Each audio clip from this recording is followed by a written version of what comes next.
let me defend the people who only vote Republican Okay. or conservative because of lower taxes. I mean, I get it. No, not just get it. I'll tell you why it's morally good. Because lower taxes means smaller government, and smaller government means less evil. Period. End of issue. Totally, but that's not the reason why they're It doesn't matter. You're right. Since I only You're judge right. behavior and not intentions, I don't give a damn. Oh, interesting. Yeah. Well, we had that whole discussion on this Oh, show. it is so big. No, I mean, of course, I love people that vote Republican. I don't care why they're No, voting Republican. but they're doing good. Yeah, yeah. Smaller government means less genocide, less corruption, less ability to arrest people because of political reasons like we're doing in America for the first time in our history. You know, I would say, and some may believe this is an outrageous comment, but I don't think so. I would say that there's a large contingent of people in my age group who would even deny that evil exists. They may say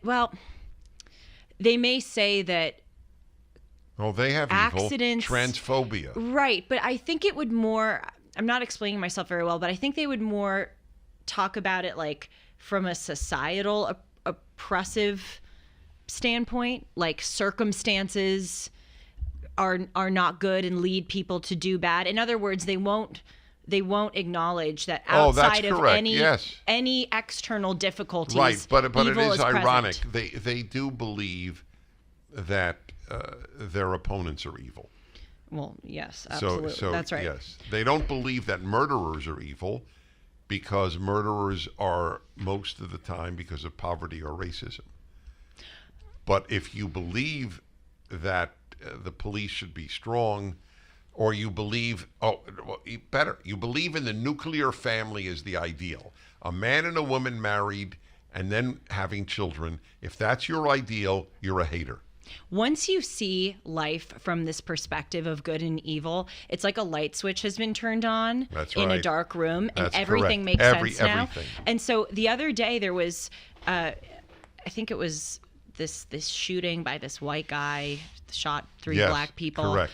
And I had a relative it wasn't that shooting. It was a school shooting, because my relative blamed that one on white supremacy. But anyway, it was a school shooting, and my relative wrote me a text saying, F the Second Amendment. And now that I see the world through this good and evil perspective, I realize that blaming gun violence on the Second Amendment, and I want to put a little asterisk and say, I think there are legitimate, I don't know if I necessarily believe with them, but I totally recognize that there are legitimate arguments saying people ought not to have certain, high caliber weapons. I get that. But when you see gun violence and your instinct is to say, F the Second Amendment, you are not confronting the real evil. It's not the gun. It's the person who pulled the trigger.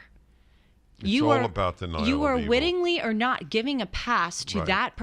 Our focus needs to be on that crazy, deranged, evil individual, not on the weapon that they happen to use, which, by the way, even if the Second Amendment didn't exist, we live in this time now where you can 3D print a weapon, or you can go in and stab people or taser. It's like, why are we focusing on that is a running away from the existence of evil. That's right. I have said all of my life. You may not know of this book, but it was a major book. I guess, was it written in the 60s? The Denial of Death by Ernest Becker. Yeah, I need to buy that book. So, well, I'm not sure. I'm almost done. I've been.